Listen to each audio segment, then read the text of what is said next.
అని జనులు నాతో అనేటప్పుడు నేను సంతోషించితిని. వాస్తవానికి దేవుడు సంతోషిస్తూ ఉన్నాడా? దేవుడు ఆనందిస్తూ ఉన్నాడా మన విషయంలో?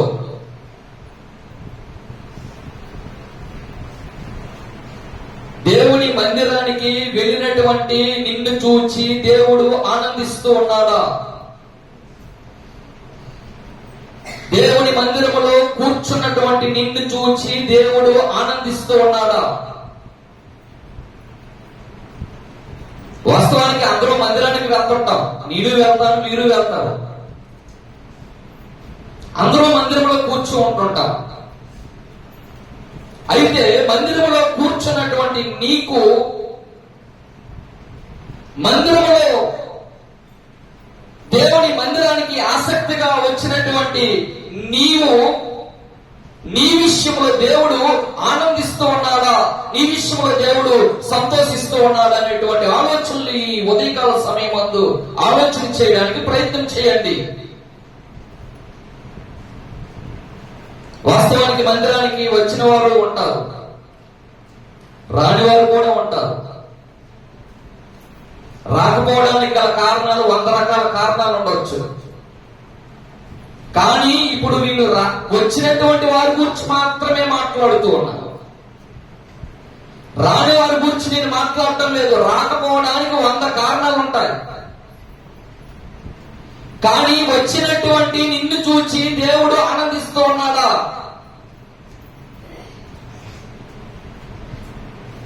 దేవుని మందిరానికి వచ్చి కూర్చొని వెళ్ళిపోయినటువంటి నీతో దేవుడు సంతోషిస్తూ ఉన్నాడా అనేటువంటి ప్రశ్నలు ఈ రోజు మనం వేసుకుందాం.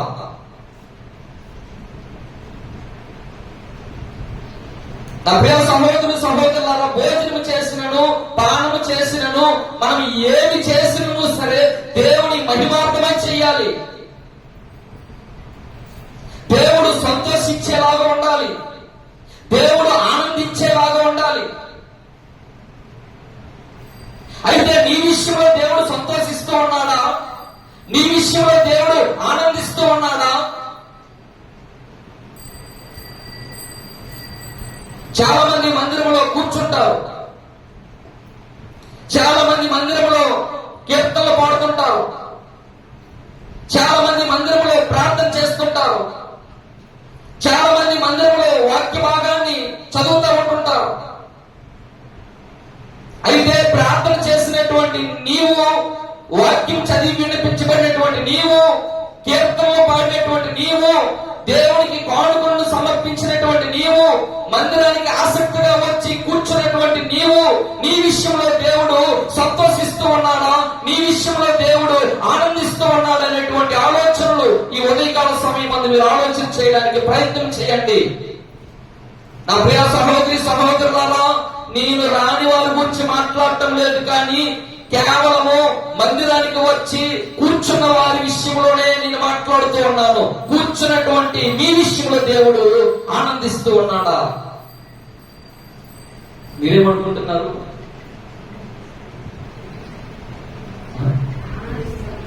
ఆనంద మనం ఏమనుకుంటాం తెలుసా? కీర్తనలు పాడినటువంటి నన్ను చూసి దేవుడు ఆనందిస్తున్నాడు, ప్రార్థన చేసినటువంటి నన్ను చూసి దేవుడు సంతోషిస్తున్నాడు, వాక్య భాగము వాక్య పఠనము చదివి వినిపించబడినటువంటి నన్ను చూసి దేవుడు ఆనందిస్తున్నాడు, దేవుని మందిరమునకు అర్పణలను తీసుకొచ్చినటువంటి నన్ను చూసి దేవుడు ఆనందిస్తున్నాడు అనేటువంటి భావనలో మనం ఉన్నాం. కాస్త భావన ప్రక్కన పెడితే నిజంగా ఆయన మనం చూసి ఆనందిస్తూ ఉన్నాడు అనేటువంటి మాటలను ఆలోచన చేయడానికి ప్రయత్నం చేద్దాం. దాదాపుగా ఇక్కడ కూర్చున్నటువంటి వారందరూ ఆసక్తి కలిగి వచ్చి కూర్చున్న వారే నాకు అర్థమవుతా ఉంది. ఈ జావం స్థానిక క్రీస్తు సంఘంలో ఇక్కడ ఉన్నటువంటి సభ్యులు ఆసక్తిగా దేవుని మందిరానికి వచ్చి కూర్చున్నటువంటి వాళ్ళే ఎక్కువగా కనిపిస్తా ఉన్నారు. వాస్తవానికి అరుదుగా కనిపిస్తుంటారు అక్కడక్కడ. దేవుని మందిరానికి కాస్త ఆటంకాలు, దేవుని మందిరానికి కాస్త అభ్యంతరాలు చెప్పిన వారు. కానీ ఎక్కువ మోతాదులో మాత్రం క్రమంగా వచ్చి కూర్చున్న వారే ఎక్కువగా కనిపిస్తా ఉన్నారు. అయితే అక్కడక్కడ కొంతమంది కనిపిస్తూ ఉంటుంటారు. వారు రాకపోవడానికి 100 రకాల కారణాలు కావచ్చు. కానీ నేను రాని వారి గురించి మాట్లాడటం లేదు, కానీ దేవుని మందిరములో కూర్చున్నటువంటి నీతో మాట్లాడుతున్నాను. నేను కాదు, ఎవరు? పరిశుద్ధాత్మ దేవుడు నీతో సుస్పష్టంగా మాట్లాడుతున్నాడు. దేవుని మందిరములో కూర్చున్నటువంటి నీతో ఏం మాట్లాడుతున్నాడో చూద్దాం. యెషయా గ్రంథం ఏం మాట్లాడుతున్నాడో బైబిల్ గ్రంథంలో నుంచి చూద్దాం. యెషయా గ్రంథం కొన్ని వేల సంవత్సరాల క్రితం మందిరానికి వచ్చినటువంటి వారితో ఏమని మాట్లాడుతూ ఉన్నాడో పరిశుద్ధ గ్రంథంలో నుంచి మాట్లాడుదాం. ఏం మాట్లాడుతూ ఉన్నాడు అంటే 12వ వచనం చదవండి. సహోదరుడా ధనంజయ్ గారు చదవండి. యెషయా గ్రంథము 1వ అధ్యాయము 12వ వచనం 568వ పేజీ. 568. అమ్మ తీసారా? అయ్యా తీసారా? నా సన్నిధిని కనబడవలెనని ఎవరి గురించి మాట్లాడుతున్నాడంటే రాని వారి గురించి కాదు. ఎవరి గురించి? వచ్చిన వారి గురించి. రాకపోవడానికి 100 రకాల కారణాలు కావచ్చు, కానీ వచ్చిన వారి గురించి మాట్లాడుతూ ఉన్నాడు. కీర్తనలు పాడిన వారి గురించి మాట్లాడుతున్నాడు. ఆరాధనలో పాలు పంపులు పంచుకున్న వారితో మాట్లాడుతున్నాడు. అర్పణలను అర్పించిన వారితో మాట్లాడుతున్నాడు. దేవుని సన్నిధిలో మోకరించి ప్రార్థన చేసినటువంటి వారితో మాట్లాడుతూ ఉన్నాడు. దేవుని సన్నిధికి క్రమంగా వచ్చినటువంటి వారితో మాట్లాడుతూ ఉన్నాడు. మీరు ఎంతో ఆసక్తిగా నా సన్నిధికి మీరు వస్తూ ఉన్నారే, చాలా మంచిది.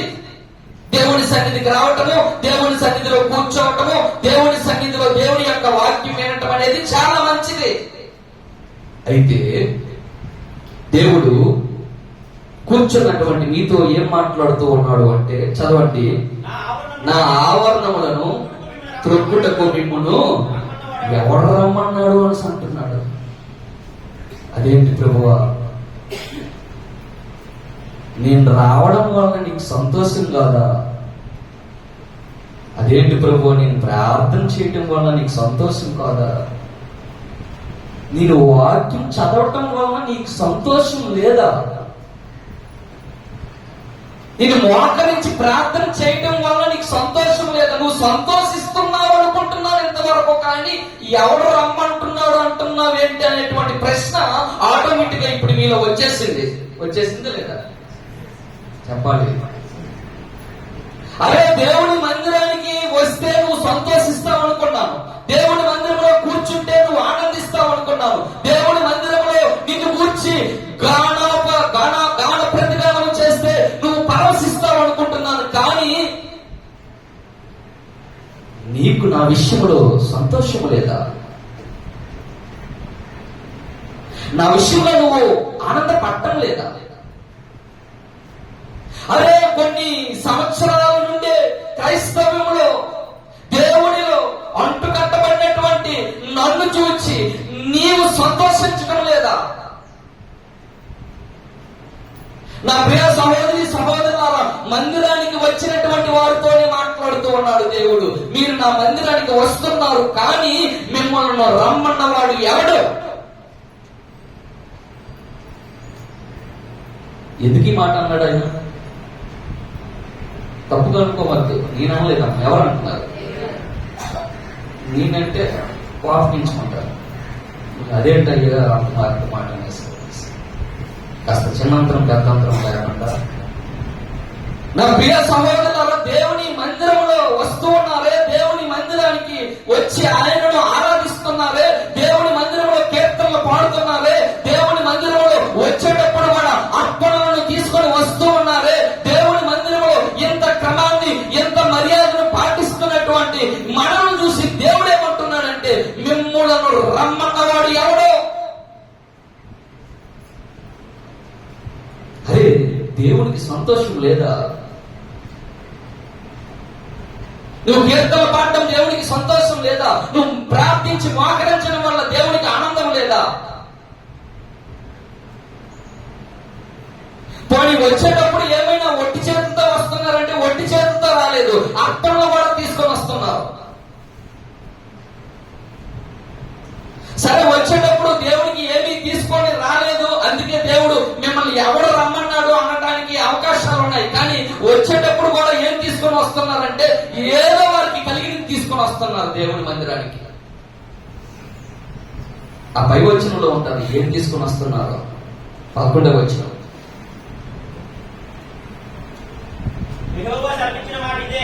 యెహోవా సెలవిచ్చినటువంటి మాట ఇదే, విస్తారమైనటువంటి బలులు నాకు ఎలా, దహన బలులు, పొట్టేళ్లు, బాగుగా వేసినటువంటి దూడలు, క్రొవ్విన దూడలు దేవుని సన్నిధికి అర్పణలు తీసుకొని వస్తున్నారు. కొన్ని ఖాళీ చేతులతో ఏమైనా వస్తున్నారంటే ఖాళీ చేతులతో రావట్లేదు. ఏమంటారు? ఎందుకు నా సన్నిధికి మిమ్మల్ని రమ్మనవాడు ఎవడు అని ఎందుకు అంటూ ఉన్నాడు? కొన్ని ఖాళీ చేతులతో ఏమైనా వచ్చారా? ఖాళీ చేతులతో, ఒట్టి చేతులతో వచ్చారా? తీసుకొచ్చేటప్పుడు దేవుని మందిరానికి అర్పణ కూడా తీసుకొని వస్తున్నారు. అర్పణలు తీసుకొని వస్తున్నారు, ప్రభువుని దూడలను తీసుకొని వస్తున్నారు, బాగా బలిసినటువంటి దూడలను తీసుకొని వస్తున్నారు. దేవుని సన్నిధిలో అర్పణలను అర్పిస్తూ ఉన్నారు. కానీ దేవుడు వారి విషయంలో ఎందుకు సంతోషించడం లేదు? దేవుడు వారి విషయంలో ఎందుకు ఆనందం కలిగి ఉండటం లేదు? ఈరోజు దేవుడు సుస్పష్టంగా నీతో మాట్లాడుతున్నాడు. అదే దేవుని సన్నిధిలో కనబడాలని వస్తున్నావే, దేవుని సన్నిధిలో కీర్తనలు పాడుతున్నావే, దేవుని సన్నిధిలో ఆరాధిస్తూ ఉన్నావే, దేవుని సన్నిధిలో వాక్యం వింటూ ఉన్నావే, దేవుని సన్నిధికి క్రమం తప్పకుండా వస్తూ ఉన్నావే, మరి నా విషయంలో దేవుడు ఆనందిస్తున్నాడా, నా విషయంలో దేవుడు సంతోషిస్తున్నాడు అనేటువంటి ప్రశ్న నీలో రావాలి. ఎప్పుడైనా వచ్చిందా? నన్ను చూసి దేవుడు సంతోషిస్తూ ఉన్నాడా, నన్ను చూసి దేవుడు ఆనందిస్తున్నాడు అనేటువంటి ప్రశ్న ఆటోమేటిక్ గా రావాలి నీలో. ఆ ప్రశ్న రావాలని పరిశుద్ధాత్ముడు గ్రంథంలో రాయించాడు. దేవుని సన్నిధికి రావాలని ఆలోచన కలిగి ఉన్నారు, మంచిదే. కానీ మిమ్మల్ని రమ్మన్నవాడు ఎవడు?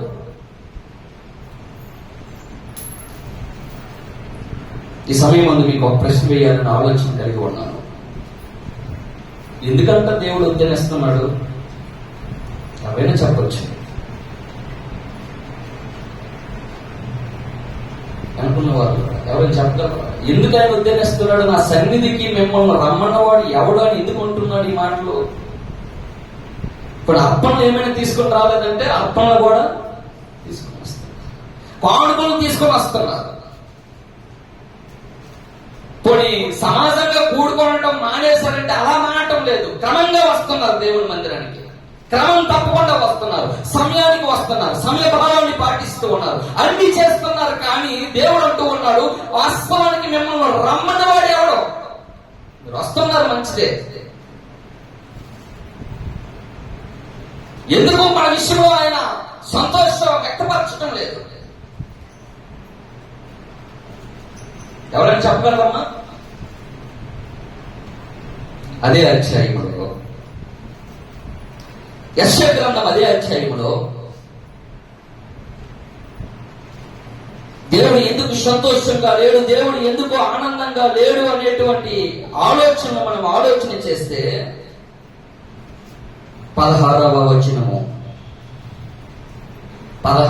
వచనము మిమ్ములను కడుగుకొనుడి, దేవునికి స్తోత్రం కలుగును గాక. ఏం మాట్లాడుతూ ఉన్నాడు అంటే మిమ్ములను మీరు ఏం చేసుకోవాలో తెలుసా? కడుగుకోవాలి. కడుగుకోకుండా దేవుని మందిరానికి వచ్చిన, కడుగుకోకుండా పాటలు పాడిన, కడుగుకోకుండా ప్రార్థన చేసిన, కడుగుకోకుండా వాక్యాన్ని ఉపదేశించిన, కడుగుకోకుండా దేవుని మందిరంలో క్రమంగా మర్యాదను పాటించినా సరే దేవునికి సంతోషం లేదు. ఎప్పుడు దేవుడు నీ అందరు సంతోషం వ్యక్తపరుస్తాడంటే నీవు కడగబడినప్పుడు మాత్రమే. అంటే అర్పణలు తీసుకుని వస్తున్నారు కానీ దేవుని మందిరంలో వారు ఏం చేయట్లేదంట, ఏం చేయట్లేదు, పాపాలను. అందుకే అందుకే అందుకే దేవుడు అంటూ ఉన్నాడు, నీ విషయంలో నేను ఆనందించాలంటే, నీ విషయంలో నేను సంతోషించాలి అంటే నీ అర్పణలు కాదు నాకు ముఖ్యము, కానీ నువ్వు కడగబడాలి. నువ్వు కడగబడాలి. అప్పుడు మాత్రమే దేవునికి సంతోషం, అప్పుడు మాత్రమే దేవునికి ఆనందము.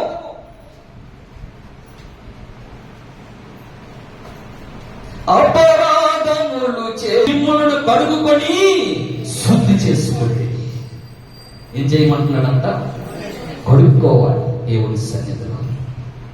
కడగబడకుండా దేవుని సన్నిధికి వచ్చిన, కడగబడకుండా కూర్చున్నా, కడగబడకుండా పాటలు పాడిన, కడగబడకుండా వాక్యం ఉపదేశించిన దేవుడు మన యందు సంతోష వ్యక్తపరచడు. అందుకే అంటూ ఉన్నాడు వచ్చినటువంటి వారితో, నా సన్నిధిని కనబడాలని మీరు వస్తూ ఉన్నారే, మిమ్మల్ని రమ్మన్నవాడు ఎవడు అంటూ ఉన్నాడు. కారణం ఏంటో తెలుసా? కడగబడకుండా వచ్చి కూర్చుంటున్నారు. వాటికి వెళ్ళాం. ఎందుకు వెళ్ళాం? ఆకలేసింది కాబట్టి వెళ్ళాం. ఆకలితో వెళ్ళి కూర్చున్నటువంటి నీవు మరలా అదే ఆకలితో వస్తే ఎంతవరకు హోటల్లో ఏం ముద్రించాం? ఆకలి వేసిందనే హోటల్కి వెళ్ళాం, హోటల్లో కూర్చొని ఆకలి తీర్చుకున్నాం. మరలా బయటకు వచ్చిన తర్వాత కూడా ఆకలి వేసింది అనుకోండి, ఎంతవరకు హోటల్లో ఏం ముద్రించాం? అనారోగ్యం వచ్చింది, మందులు కొనుక్కోవడానికి హాస్పిటల్కి వెళ్ళాం, ఒట్టి చేతులతో వచ్చేసాం, ఎంతవరకు ఏం ముద్రించాం అక్కడ? ఇలా మనము ఉదాహరణలు చెప్పుకుంటే ఎన్నో చెప్పుకోవచ్చు. దేవుని మందిరానికి వస్తున్నటువంటి నీవు పాపాలు కడగబడకుండా, శుద్ధి చేయబడకుండా కూర్చున్నావు, ఏం ప్రయోజనం?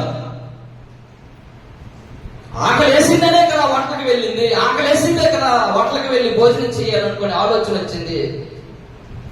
మరి ఆకలి తీర్చుకునే కదా బయటకు రావాలి. మరి దేవుని మందిరానికి వచ్చి కూర్చొని వెళ్ళిపోతున్నటువంటి నీవు సాధారణంగా కూర్చొని వెళ్ళిపోతున్నావు, కానీ పాపములు కడగబడలేదు, శుద్ధి చేయబడలేదు. నువ్వు శుద్ధి చేయబడాలి, నీ పాపములు కడగబడాలి. ఆయనకు నీ అర్పణలు అవసరం లేదు, నీవు శుద్ధుడుగా కావాలి. అందుకే వస్తున్నటువంటి నీతో మాట్లాడుతున్నాడు. నా సన్నిధికి కనబడాలని వస్తూ ఉన్నారే, మిమ్మల్ని రమ్మన్నవాడు ఎవడు అంటూ ఉన్నాడు. అంటే దానికి కారణం ఏంటంటే మామూలుగా వచ్చి కూర్చొని వెళ్ళిపోతున్నారు, కానీ ఏం కడగబడలేదంట. చెప్పాలి వెనకున్న వాళ్ళ ఏం చెప్పాలి? పాపాలు కడగబడలేదు. వాస్తవానికి దేవుని మందిరానికి ఎందుకు రావాలనేటువంటి ప్రశ్న వచ్చేసింది, ఆన్సర్ కూడా మీ దగ్గర దొరికిపోయింది. దేవుని మందిరానికి ఒక వ్యక్తి ఎందుకు రావాలి అంటే ఏం కడుక్కోవడానికంట? పాపాలు కడుక్కొని శుద్ధి చేసుకోవడానికి. ఎందుకంటే ఏ ఒక్కరము సంపూర్ణము కాము. నేను సంపూర్ణుడు కాను, మరి మీరు? అంటే దేవుని మందిరంలో ప్రతి వారము మన పాపాలు కడగబడాలి. సంపూర్ణము కాము కనుక, దేవుడు అక్కడే సంపూర్ణుడు కనుక, క్రీస్తు అక్కడే పరిపూర్ణుడు కనుక, ఎప్పటికప్పుడు మన మనస్సాక్షిని శుద్ధి చేసుకోవాలి. నిర్మలమైనటువంటి మనస్సాక్షి కలిగినటువంటి వారమై ఆ వాక్యమును ఉదక స్నానము చేత పవిత్రపరుచుకొని దేవుని సన్నిధిలో మన పాపములు కడగబడాలి. పాపములు కడగబడాలి. పాపములు కడగబడాలి. వాక్యాన్ని ఆలోచన చేయండి ప్రియ సహోదరులారా. ఆయన వాక్యము చేత నువ్వు కడగబడాలి. ఆయన వాక్యము చేత నువ్వు కడగబడాలి. ప్రతి రోజు ప్రతి వారము నేను శుద్ధుడుగా కావాలి దేవుని సన్నిధిలో. అందుకే ఆయన అంటూ ఉన్నాడు, దేవుని మందిరానికి వచ్చినటువంటి వారితో మీ పాపాలు కడగబడ్డాయా? మనస్సాక్షికి దోషారోపణ లేకుండా నిర్మలమైనటువంటి మనస్సాక్షి కలిగినటువంటి వారముగా దేవుని సన్నిధిలో ప్రవర్తిస్తూ ఉన్నామా? లేదు, కాదు, కూడదు, కూర్చొని వెళ్ళిపోతున్నామా? సాధారణ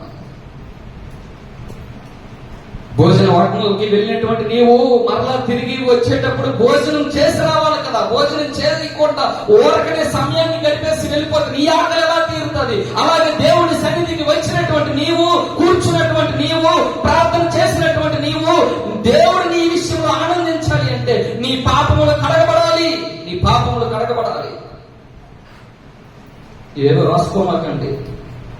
అయ్యగారు మంచి పాయింట్లు చెప్తున్నారు కదా, ఇది రాసుకుంటే ఏదో ఒకసారి ఉపయోగపడుతుంది. వాక్యమేనా? ఎందుకంటే వాక్యము శ్రేష్టమైనది కాబట్టి. కొంతమంది ఫ్యాన్స్ ఉంటారు, ఆయన చెప్తేనే వింటారు, ఇంకొకరు చెప్తే ఎందుకు? ఫ్యాన్స్. కొంతమంది ఎందుకంటున్నారు, అపోల్లో వాడును, కెఫా వాడును, నేను పౌలు వాడను. పౌలు గారు వాక్యం చెప్తే కెఫాలో ఉన్నటువంటి అభిమానులకు నచ్చదు. అపోల్లో వాక్యం చెప్తే పౌలు గారి అభిమానులకు నచ్చదు. వాస్తవానికి వాళ్ళు బాగా ఉన్నారు, మధ్యలో ఎవరు కొట్టుకు చేస్తున్నారో తెలుసా? విశ్వాసులు. అంటే ఫ్యాన్ ఫాలోయింగ్ పెరిగిపోతూ ఉంది. పలానా వ్యక్తి వస్తేనే వాక్యంలోకి వచ్చి కూర్చుంటాం, పలానా వ్యక్తి వచ్చి చెబితేనే మాకు వాక్యం అర్థం అవుతుంది. అంటే మనుషులు వ్యక్తులను చూస్తున్నాం కానీ ఆ వ్యక్తి లోపల నుండి వచ్చినటువంటి ఆ వాక్యాన్ని, ఆ ప్రభావాన్ని చూడటం లేదు. నేను ఏదైనా మార్చగలిగినది ఏదైనా ఉందంటే అది వ్యక్తి కాదు, అది వాక్యం మాత్రమే. చూస్తారా? గ్రంథంలో నుంచి చూస్తారా? యెషయా గ్రంథంలోనే 40వ అధ్యాయం, యెషయా గ్రంథం 40వ అధ్యాయం 8వ వచనం, 600వ పేజీ. గడ్డి ఎండిపోవును, దాని పువ్వు వాడిపోవును, మన దేవుని వాక్యము. చప్పట్లు కొట్టి దేవుని మహిమపరచండి. ఆ వాక్యం చేత మాత్రమే నువ్వు పరిశుద్ధపరచబడాలి. ఆ వాక్యం చేత మాత్రమే నీ పాపములు శుద్ధీకరించబడాలి. ఆ వాక్యం చేత మాత్రమే నీ గాయాలు కట్టబడాలి. ఆ వాక్యం చేత మాత్రమే నువ్వు లోకములో ఎలా బ్రతకాలో, నువ్వు లోకములో ఎలా జీవించాలో, నీ జీవన శైలి ఎలా ఉండాలో, నీ వేషధారణ ఎలా ఉండాలో, నీ పట్టు ఎలా ఉండాలో, నీ బొట్టు ఎలా ఉండాలో, నీ నడవడిక ఎలా ఉండాలో అన్ని నేర్పించేది ఆ వాక్యము కాబట్టి, ఆ వాక్యం నిరంతరము నిలిచేది కాబట్టి, ఆ వాక్యం చేత నువ్వు శుద్ధి చేసుకోవడానికి దేవుడి సన్నిధికి రావాలి. అందుకే దేవుడి సన్నిధికి వచ్చినటువంటి మీతో మాట్లాడుతున్నాడు పరిశుద్ధాత్ముడు. నా సన్నిధిలో మీరు కనపడాలని ఆలోచనతో వస్తున్నారే, మిమ్మల్ని రమ్మన్నవాడు. ఎందుకు వచ్చి ఎందుకు కూర్చుంటున్నామో తెలియనటువంటి పరిస్థితుల్లో మనం ఉండకూడదు. అయ్యో నేను దేవుని మందిరానికి వెళ్తున్నాను, దేవుని మందిరంలో కూర్చుంటున్నాను, దేవుని మందిరంలో కీర్తిస్తున్నాను, దేవుని మందిరంలో ధ్యానిస్తూ ఉన్నాను, అయితే నా విషయంలో దేవుడు ఆనందపడుతూ ఉన్నాడా? నా విషయంలో దేవుడు సంతోషిస్తున్నాడా? ఆయన ఎప్పుడు ఆనందపడతాడు, ఆయన ఎప్పుడు సంతోషపడతాడంటే ఇదిగో మీ పాపములను కడుగుకునేటప్పుడు మాత్రమే. వచ్చి కూర్చొని వెళ్ళిపోవడం కాదు, కానీ నువ్వు శుద్ధి చేయబడాలి. అలాగని ఏ ఒక్కరూ పరిపూర్ణము కాము. పరిపూర్ణత సాధించడం కోసమే, క్రీస్తు యేసు లాగా బ్రతకడం కోసమే, ఆ స్వభావాన్ని సంపాదించుకోవడం కోసమే, ఆ ప్రాచీన స్వభావాన్ని విడిచిపెట్టి నవీన స్వభావాన్ని ధరించుకోవడం కోసమే దేవుడి మందిరానికి రావాలి. అంతకుమించి దేవుడికి కోరుకోవడం. ప్రియ సహోదరి సహోదరుల ఆలోచన చేయండి. దేవుని యొక్క వాక్యము ఎంత ప్రభావాన్ని చూపిస్తూ ఉందో నీ జీవితంలో, ఆయన వాక్యము ఎంత మేలు చేస్తుందో నీ జీవితంలో, ఆయన వాక్యము ఏ రీతిగా పనిచేస్తూ ఉందో నీ ఆత్మ సంబంధమైనటువంటి జీవితానికి ఒకసారి ఆలోచన చేయి. అందుకే భక్తుడైనటువంటి పౌలు తిమోతికి చెప్తూ ఉన్నాడు, చదవండి. దానికి ముందు మత్తయి సువార్త, ప్రభు అయినటువంటి యేసుక్రీస్తు 2000 సంవత్సరాల క్రితము ఈ భూమి మీదకి వచ్చి ఆయన తనతో తన దగ్గర కూర్చున్నటువంటి వారితో ఈ రీతిగా మాట్లాడుతూ ఉన్నాడు. 5వ అధ్యాయం 14వ వచనం,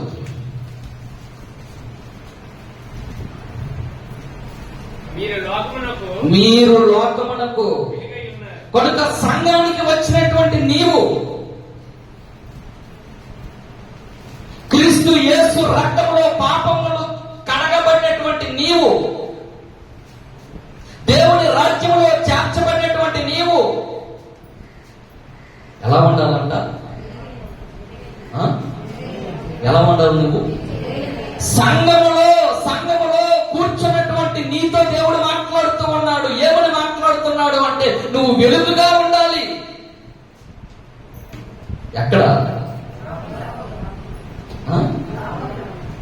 సంఘానికి వచ్చి కూర్చుని మాటలు ఆలకిస్తున్నావే, ఈ మాటల చేత ఆదరించబడుతూ చేయబడిందే, అయితే పడేస్తా. ఆయన కూడా నువ్వు వెలుగుగా ఉండాలి అని నీ విషయంలో దేవుడు ఆలోచన చేస్తూ ఉన్నాడు. నువ్వు లోకానికి వెలుగుగా ఉండాలి, అందుకోసమే సంఘానికి రావాలి. సంఘంలో నువ్వు పాపాలు కడుక్కోవాలి, నువ్వు శుద్ధి చేయబడాలి. బయటికి వెళ్ళి నువ్వు లోకానికి వెలుగుగా కనబడాలి. కనబడుతూ ఉన్నావా వెలుగుగా? చీకట్లోనే ఇంకా కొనసాగుతూ ఉన్నావా? ప్రకాశమైనటువంటి ఒక వెలుగు ఉదయించినటువంటి ఆ షైనింగ్, ఆ మెరుపు నీలో ఉందా? అనేకలు నిన్ను చూసి ఆడుకుంటున్నారా? ఆ వెలుగు లేదు కాబట్టే మనం చూసి చాలా మంది ఆడుకుంటూ ఉంటాం. ఎందుకంటే ఆ ప్రకాశించినటువంటి ఆ షైనింగ్ నీలో లేదు.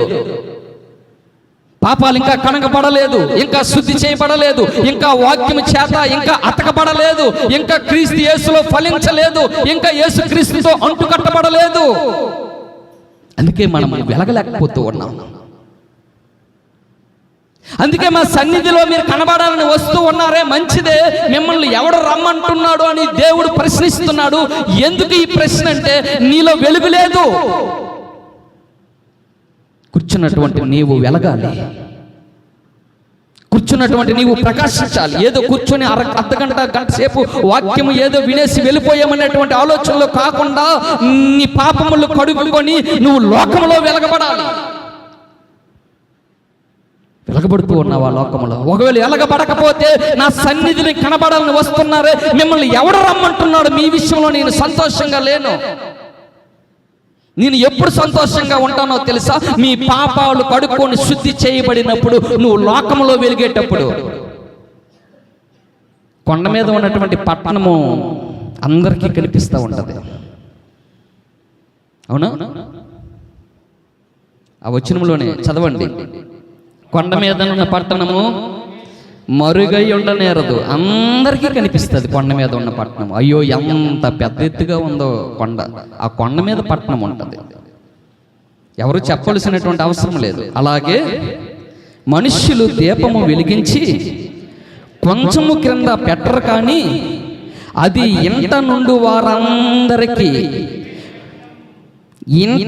వారందరికీ వెలుగునిచ్చిటకై దీపస్తంభం మీద మాత్రమే పెడతారు. కొంచెం కింద ఎవరు పెట్టరు. దీపస్తంభం మీద పెడితే అది ఇంటనున్న వారందరికీ ఏమిస్తుంది? వెలుగిస్తుంది. అలాగే పరలోక మనుష్యులు మీ సత్క్రియలను చూసి పరలోకముందున్న మీ తండ్రిని మహింపరిచినట్లు వారి ఎదుట మీ వెలుగు ప్రకాశింపనీయుడు. మీ వెలుగు ప్రకాశించాలి, మీ వెలుగు ప్రకాశించాలి.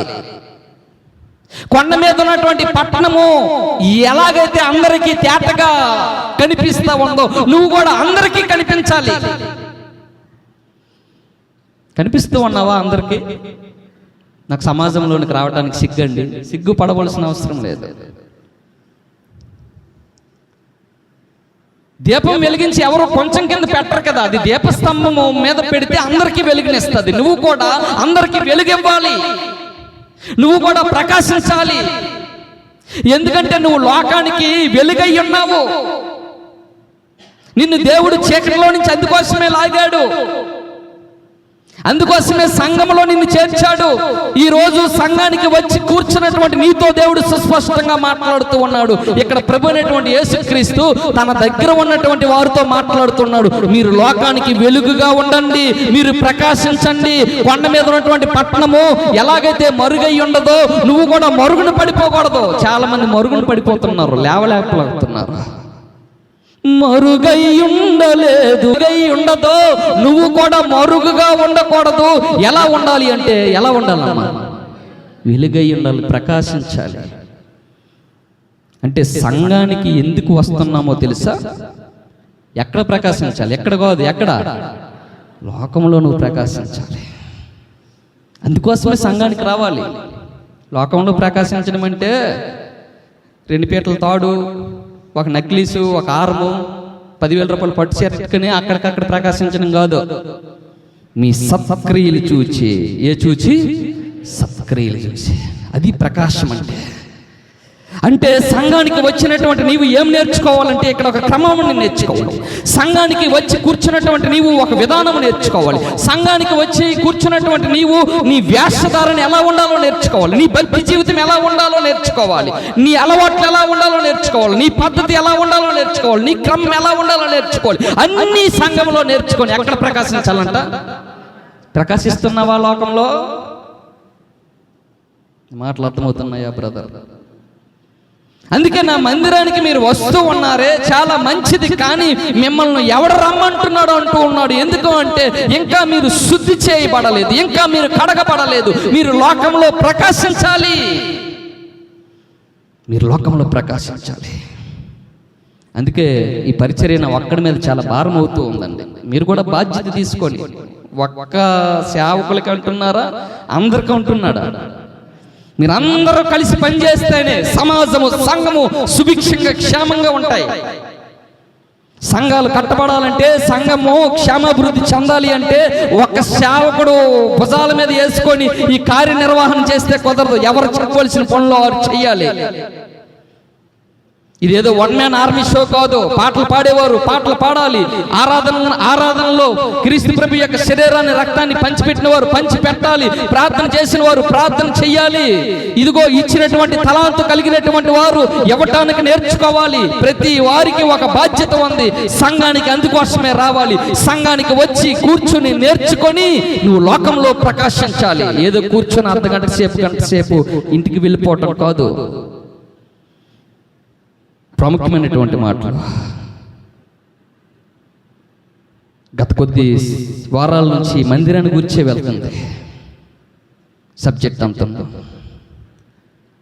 ఆ మందిరాన్ని దావీదు ప్రేమించాడు. ఆ మందిరాన్ని మోషే ప్రేమించాడు. ఆ మందిరాన్ని తన జీవిత కాలమంతా గడపాలని నిర్ణయించుకున్నారు. ఆ మందిరం విషయంలో తమకున్నటువంటి అంతఃపుర జీవితాన్ని విడిచిపెట్టి దేవుని మందిరంలో జీవిత కాలమంతా నివసించాలనేటువంటి ఆలోచన నిన్ను ప్రభావితం చేయలేదా? ఆ మందిరములో, ఆ సంఘములో నీకున్నటువంటి బాధ్యత ఏంటి ఒకసారి గుర్తించడం లేదా? ఎవరికి వారే యమునా తీరినటువంటి పరిస్థితుల్లో మనం ప్రవర్తించకూడదు. ఇది నా సంఘము, ఇది నా బాధ్యత, ఇది నేను లోకములో ప్రకాశించడానికి కోసమే. చప్పట్లు కొట్టి దేవుని మహింపరచు. క్రీస్తుదే, ప్రతి సంఘము క్రీస్తుదే. సంఘాలన్నీ కలిసి కట్టుగా పోరాటం చేస్తే, సంఘమంతా కలిసి లోకంలో వెలుగుగా ప్రకాశిస్తే దేవుని రాజ్యాలు కూలిపోతాయి. అపవాది రాజ్యాలు కూలిపోతాయి. దేవుని రాజ్యాలు కట్టబడతాయి.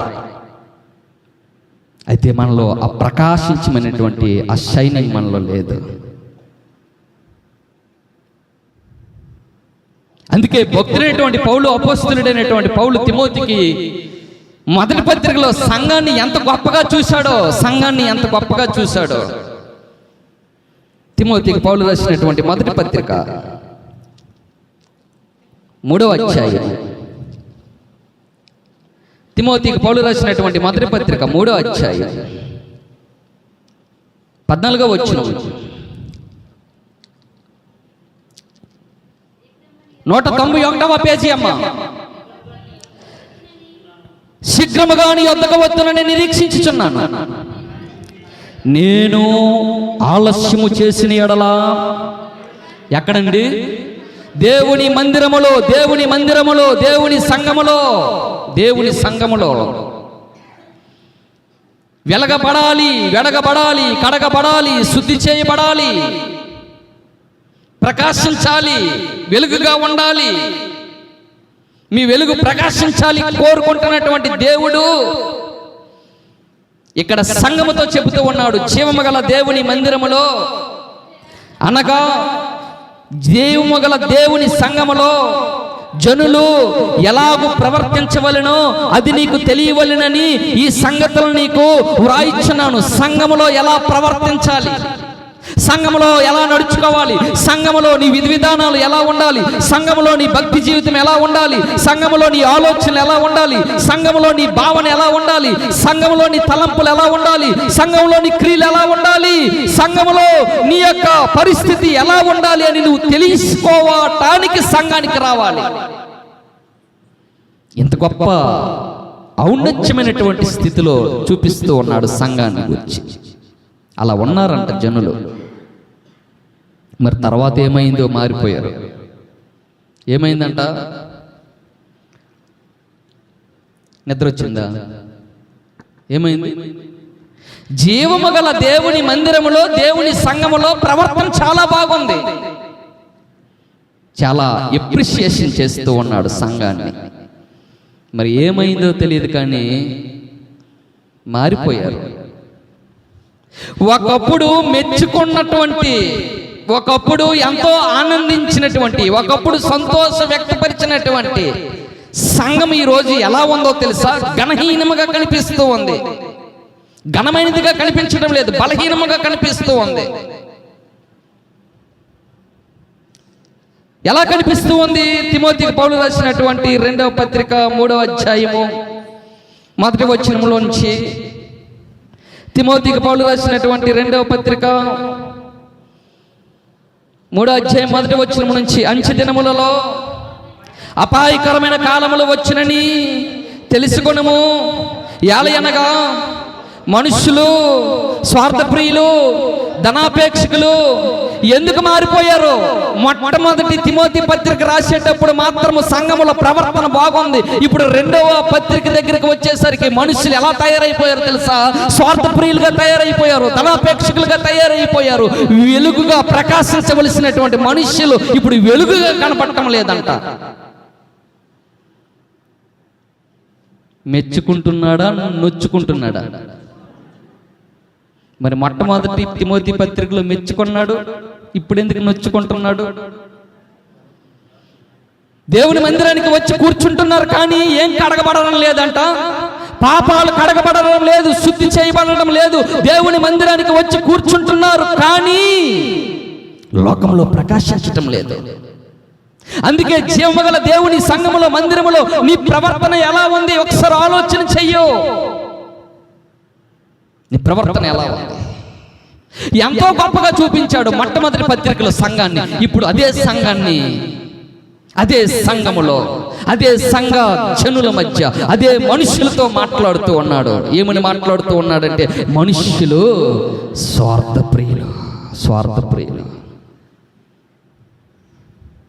ధనాపేక్షకులు, పెంకములాడువారు, తల్లిదండ్రులకు అవిధేయులు, మాట తప్పని వారు. చదవండి, చాలా ఉంటాయి. దోషకులు, తల్లిదండ్రులకు అవిధేయులు, కృతజ్ఞత లేనివారు, అపవిత్రులు, అనురాగరహితులు, అతిద్వేషులు, అపవాదకులు, అజితేంద్రియులు, క్రూరులు, స్వచ్ఛనులు, ద్రోహులు, మూర్ఖులు, గర్వాంధులు. వాస్తవానికి వీళ్ళందరూ ఎక్కడ ఉండాలి? అయ్యా చెప్పడం లేదు, అమ్మ చెప్పండి. వీళ్ళందరూ ఎక్కడ ఉండాలి? తల్లిదండ్రులకు లోబడిన వారు, మాట తప్పిన వారు, కృతజ్ఞత లేని వారు, ఇదిగో అనురాగరహితులు, దహనాపేక్ష. వీళ్ళందరూ ఎక్కడ ఉన్నారంట? లోకంలో ఉన్నారు. కానీ ఇప్పుడు ఎక్కడ కనిపిస్తున్నారంట? సంఘంలో కనిపిస్తూ ఉన్నారు. నా మాటలు మీకు అర్థమవుతున్నాయా? వీళ్ళందరూ లోకంలో ఉండాలి. ఈ మాట తప్పడము, ఈ అతిద్వేషులు, ఈ అనురాగ ద్వేషులు, ఇదిగో తల్లిదండ్రులకు అవిధేయులు, వీళ్ళందరూ లోకంలో ఉండాలి. కానీ వీళ్ళందరూ సంఘములో కనిపిస్తున్నారు. సంఘములో అలా ఉండకూడదు, అలా కనిపించకూడదు. సంఘములో జీవమగల దేవుని ప్రవర్తన కలిగి జీవించాలి. సంఘములో నేర్చుకోవటానికి రావాలి, సంఘములో బాధ కలగటానికి రావాలి, సంఘములో నీకు మేలు కలగటానికి నువ్వు సంఘానికి రావాలి. ఇవన్నీ నేర్చుకొని నువ్వు లోకంలో ప్రకాశించాలని దేవుడు ఆలోచన చేస్తూ ఉంటుంటే, సంఘములో ఇటువంటి వ్యక్తులు కనిపిస్తూ ఉంటుంటే దేవుడు ఏం చేస్తున్నాడు తెలుసా? బాధపడుతున్నాడు. అమ్మ, మన ఇంట్లో బంగారం ఉంటుందా? వెండి ఉంటుందా? వెండి ఉంటుంది. మట్టితో చేసినవి ఉంటాయా? మట్టితో చేసినవి ఉంటాయి. కర్రతో చేసినవి ఉంటాయా? కర్రతో చేసినవి ఉంటాయి. ఎక్కువగా మనము దేన్ని ఘనంగా చూస్తాము? మట్టితో కర్రతో చేసినవా, వెండి బంగారాలా? వెండి బంగారాలు. ఎందుకో? కొద్దిగా ఖరీదైనది కాబట్టి. చదవండి, అదే అధ్యాయం 20 వచ్చినము, 2వ అధ్యాయం 20 వచ్చినము.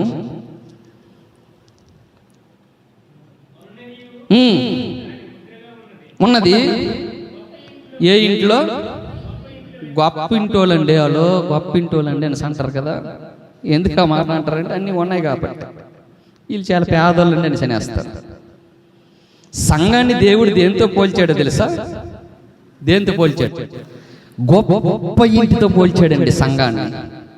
చదవండి, గొప్ప ఇంటిలో వెండి పాత్రలు, బంగారు పాత్రలు మాత్రమే కాక కర్ర ఉంటాయి, మంటివి కూడా ఉంటాయి, వాటిలో కొన్ని ఘనతకు, కొన్ని ఘనహీనతకు వినియోగింపబడిన. కనుక ఈ రెండింటిలో ఎక్కువగా ఏంటి ఘనత తెస్తాయంటే వెండి బంగారాలు మాత్రమే ఎక్కువగా. అయితే సంఘంలో రెండు రకాలైనటువంటి ప్రజలు ఉన్నారంట. ఒకరు ఎలా కనిపిస్తున్నారంటే ఘనముగా కనిపిస్తూ ఉంటే, మరొకరు ఎలా కనిపిస్తున్నారు? ఘనహీనమైన వారుగా కనిపిస్తూ ఉన్నారు. చప్పట్లు కొట్టి దేవుని మహింపరచారు. బంగారాలు ఒక పక్క ఉన్నాయి, మట్టివి కర్రవి ఒక పక్కన ఉన్నాయి. ఈ రెండింటిలో ఏవి ఘనమైనవి అంటే వెండి బంగారాలు ఘనమైనవే. అయితే జీవము కలిగినటువంటి దేవుని సంఘాన్ని దేవుడు గొప్ప ఇంటితో పోల్చాడు.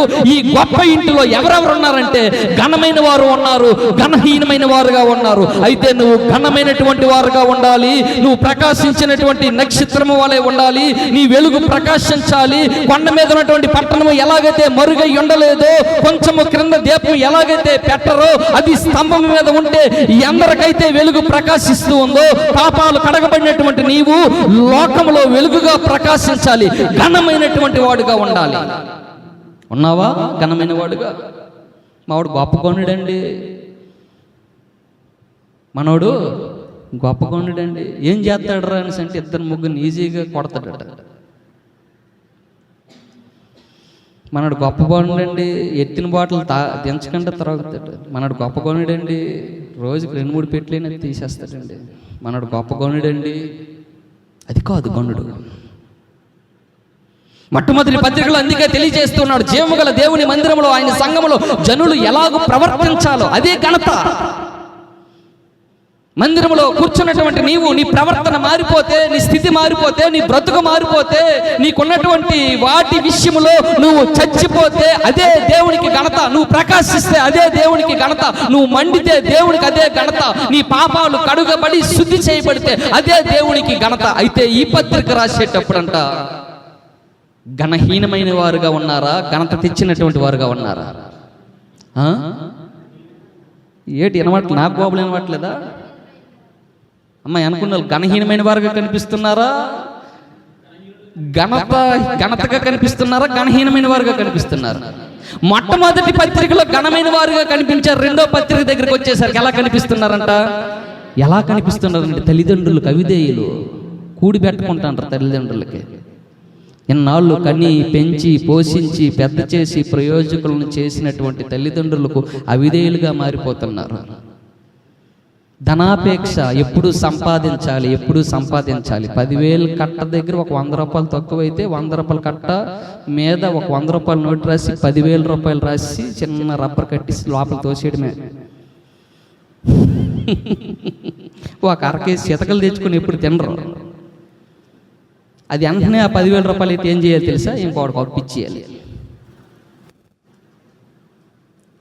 నాకు ఒక చుట్టపోడు అన్నాడు, రోజు బెల్లమే తిన్నాడు. సంపాదించాలని ఎంత సంపాదించి విడిచిపెట్టండి. ధనాపేక్ష అంట సమస్తమైనటువంటి కీడులకు మూలమంట. దాన్ని ఆశించి కొందరు ఏం చేశారో తెలుసా? తమ్ముని తామే పొడుచుకొని చచ్చిపోయారంట. అన్నదమ్ముల మధ్య విరోధం పెట్టేది ఏంటి తెలుసా? డబ్బే. తండ్రికి కొడుకుకి విరోధం పెట్టేది డబ్బే. అత్తకి కోడలకి విరోధం పెట్టేది డబ్బే. అది సమస్తమైనటువంటి కీడులకు మూలమంట. దాన్ని ఆశించి కొంతమంది తమ్ముని తాము పొడుచుకొని చచ్చిపోయారంట. అంటే ఎంత భయంకరమైనదో చూడండి ధనాపేక్ష. అలాగని బ్రతకడం కోసము డబ్బులు అవసరం, కానీ ఆ డబ్బు కోసం బ్రతకూడదు. ఈ లాజిక్ అర్థమైందా? బ్రతకడం కోసం డబ్బు, కానీ డబ్బు కోసము బ్రతకూడదు. నా ప్రియ సహోదరి సహోదరులారా, మొట్టమొదటి పత్రికలో సంఘాన్ని అంత గొప్ప ఉన్నతమైనటువంటి స్థాయిలో చూచినటువంటి పౌలు ఇప్పుడు రెండో పత్రిక దగ్గరికి వచ్చేసరికి సంఘం ఎలా కనిపిస్తూ ఉందంటే ఘనహీనమైనదిగా కనిపిస్తూ ఉంది. మరి మన సంఘం ఎలా ఉంది? ఘనమైనదిగా ఉందా, ఘనహీనమైనదిగా ఉందా? ఒకసారి ఆలోచన చేయండి. అందుకే ఈ మాట చెప్పి నేను ముగించాలనేటువంటి ప్రయత్నం చేస్తూ ఉన్నాను. ప్రియ సహోదరి సహోదరులారా, తిమోతికి పౌలు రాసినటువంటి రెండో పత్రిక 2వ అధ్యాయం 10వ వచనం చదివాం. ఎఫెసీ పత్రిక 4వ అధ్యాయం 15వ వచనం. ఇది అందరికీ తెలిసినటువంటి మాటే. ఇది అందరికీ తెలిసినటువంటి మాటే. ఎఫెసీ పత్రిక 4వ అధ్యాయం 15వ వచనం. ప్రేమ కలిగి సత్యము చెప్పుచు క్రీస్తు వలె అన్ని విషయములలో ఎదుగుదాము. సంఘముగా నువ్వు ఎదగాలి, సంఘముగా నువ్వు ఎదగాలి, సంఘముగా నువ్వు ఫలించాలి, సంఘముగా నువ్వు ప్రకాశించాలి, సంఘముగా నీ ప్రవర్తన నీకు తెలియాలి. సంఘములో నువ్వు వచ్చి కూర్చున్నటువంటి నీతో దేవుడు సుస్పష్టంగా మాట్లాడుతున్నాడు. నువ్వు లోకమునికి వెలుగై ఉన్నావు, అదే సంగతి నువ్వు మర్చిపోకూడదు. కూర్చున్నటువంటి మీతో దేవుడు సుస్పష్టంగా మాట్లాడుతూ ఉన్నాడు. మిమ్మల్ని రమ్మన్నవాడు ఎవడు అని నేను ఎందుకు అంటూ ఉన్నాను అంటే, మీ అర్పణల విషయంలో కాదు, కానీ మీ పాపములు ఇంకా కడగబడలేదు, శుద్ధి చేయబడలేదు. సంఘానికి వచ్చి కూర్చుని మన పాపాలు కడగబడి శుద్ధి చేయబడి లోకంలో ప్రకాశించాలి అని దేవుడు కోరుకుంటూ ఉన్నాడు.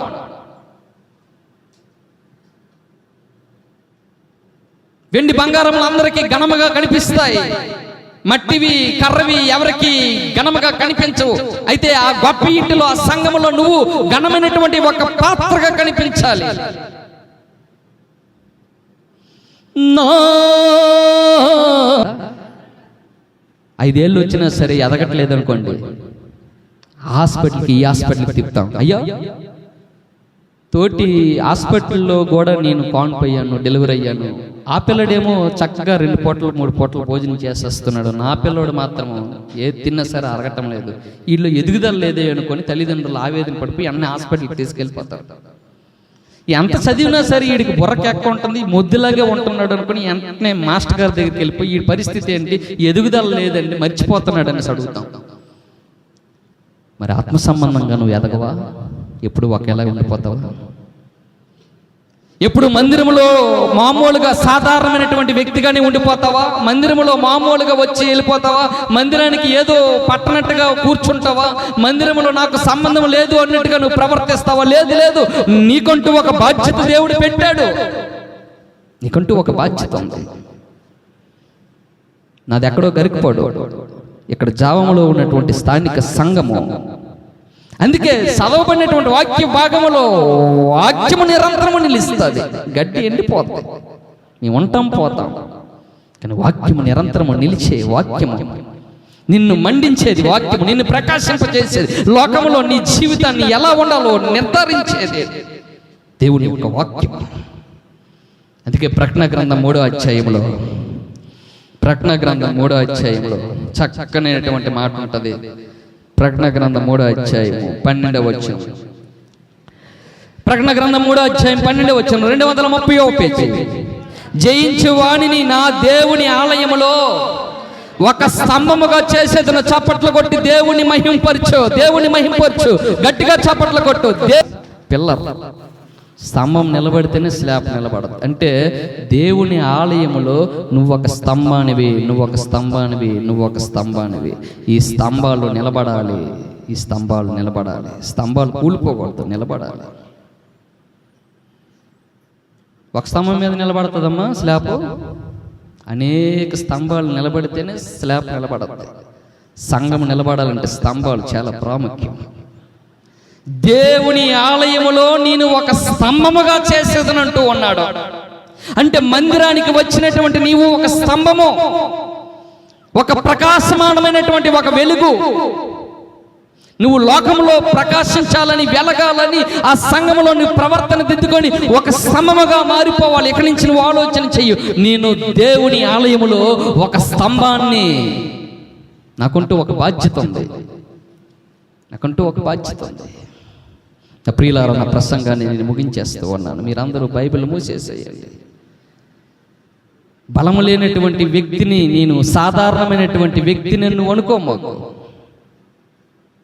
ఎందుకు పనికిరానటువంటి వ్యక్తిని నువ్వు అనుకోమాకు. నా వల్ల ఈ కార్యం జరుగుతుందని అనుకోవద్దు. నీ వల్లే కార్యం జరుగుతుంది. నువ్వు లోకంలో ప్రకాశించాలి. నీ వల్లనే గొప్ప కార్యాలు దేవుడు సంఘములో చేయాలనుకుంటూ ఉన్నాడు. ఆలోచన చెయ్యి, నీకంటూ ఒక బాధ్యత ఉంది. బలము లేని వాడనైతరము ప్రకాశించినటువంటి ఒక వెలుగు గుర్తుపెట్టుకో. దేవుని ఆలయానికి వచ్చినటువంటి నీతో మాట్లాడుతూ ఉన్నాడు.